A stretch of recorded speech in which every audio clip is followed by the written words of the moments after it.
Hey guys, welcome back. Caleb here. I just realized I wasn't really doing any of the YouTube stuff, so if you're watching this, make sure you subscribe, like the video, helps a lot. And then we also have a Discord in our bio. Check that out. We offer more like one-on-one questions. People are reading that server that are also trying to learn as well, so pretty cool. Check that out. Comment, like, subscribe, all the fun stuff. All right, today we got scope. So before I refer to this little local variable keyword, and I'm like, yeah, I'll get to that later. Well, later is now, so let's get right into it. So I think the easiest way to explain this is just to show it. So let's say I have a variable called local, we'll call this a, and a is equal to 1. And then reinforcing stuff we learned before, I'm going to make a function, local function. Whoops. We'll call this temp, and we'll make another function. We'll call this temp2. Okay. So since A is outside the entire code block, there's nothing, it's within the entire code block. I can call A within both of these functions. So A, so we'll say print A. And I can do the same thing here, print A. And if I call these two functions, they should both print A because A is in what we want to call the global scope because A is in the entire code block.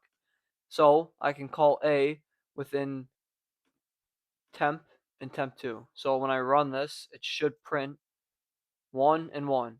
And as we know, 1 is A. When we print A, it prints its value. So it prints. Now, I'm going to show you the point of this local. So if I were to take, if I were to take this and put it into here, you see how this now is giving me a little error? It doesn't like that. That's because the scope of this variable is within the function itself. The variable is local now to this. An easy way to see it is you see this little end? This function ends here, and everything inside of it stays inside of it. So, yeah. So if I had another variable here called a, it's equal to 2.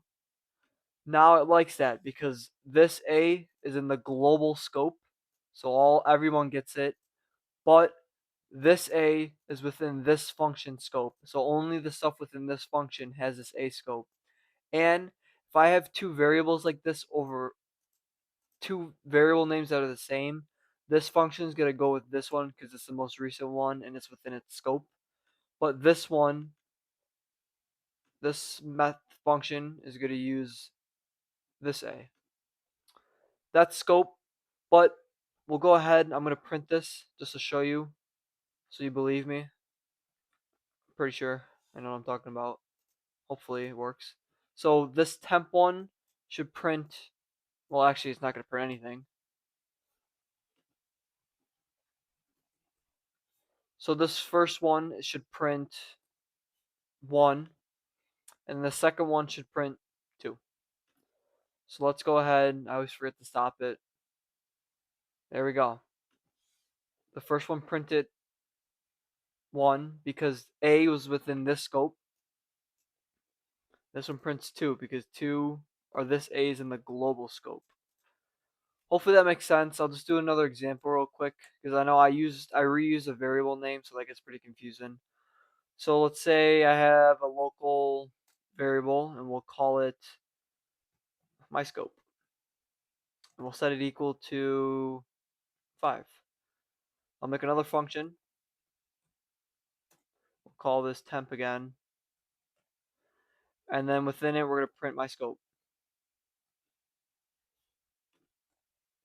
Then we have another function called temp2 again.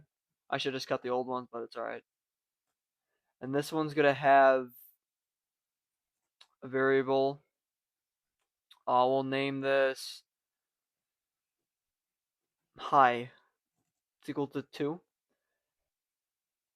And then what we're going to do is we're going to print hi and we're gonna print my scope. I think I drilled in the topic enough, so even if this was above, do that. High is local to this function, so only the stuff within this code block can use high, and you can visually see it as well. It's indented. There's an end statement here. This function cannot call this high. If I do, it'll be like, well, what is that? Like, it just doesn't know what it is. But it can call my scope because this is in the global scope of the entire code. So if I call it again and run it, temp2, temp1, or just temp. So it should print 2, and then 5, and then 5 again. Keep forgetting to stop it. It's alright. 2, 5, 5 again. So that is scope, and that's the point of this local keyword.